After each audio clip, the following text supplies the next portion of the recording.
Hi, my name's Tom. I'm a first year photojournalism student at the London College of Communication. I realised I wanted to be a photojournalist, or more of a journalist per se, generally, a few years ago when I was at university before in the Netherlands. And I set up a magazine with some of my friends, and so I really enjoyed working in that kind of environment, going out and taking photos of things, interviewing people. But I've always liked photography, so it seemed like the best step for me was to work with photos instead of writing, basically. You're both being an observer when you're taking the photos, and then when you put the body of work together or the photos are published, you're trying to do that to make a statement, I think. So it's you're both trying to make a statement and you're also an observer at the same time. It's a combination of the two. Currently I'm working on a project about the Latin American community in South London. So I've been photographing things like football matches, when they meet up to play volleyball and sort of hang out, and sort of basing the whole project around that, basically. And I was walking home and I saw these guys playing volleyball, so I went over and had a chat to them, and it turned out they were from Ecuador.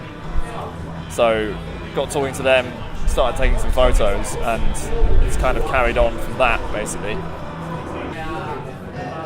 The main things I look for, aside from all the technical composition stuff, is, I like humour in some of my photos. I mean, obviously it depends on the subject. I think humour is always good, in a way.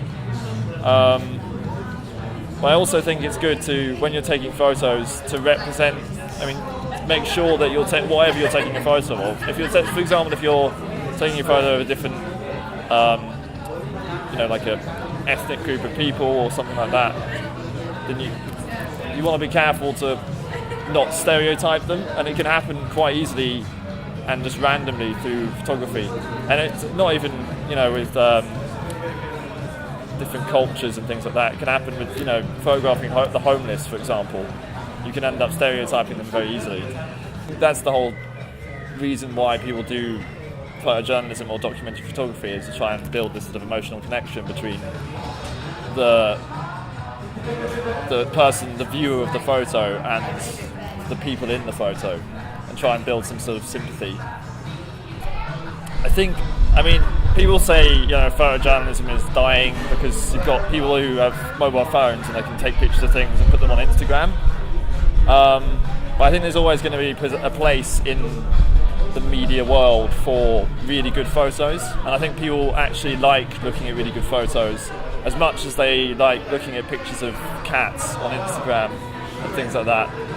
People do like looking at really well, produced photos from different bits of the world, which kind of open their eyes to different topics and things like that. So I think there's always going to be a place for photojournalism or that kind of photography, but it just needs to adapt. And I think that's kind of like a slow process where lots of people are learning how to do that now with social media and all that sort of thing. It's a slow process, but we'll get there in the end, I think, hopefully.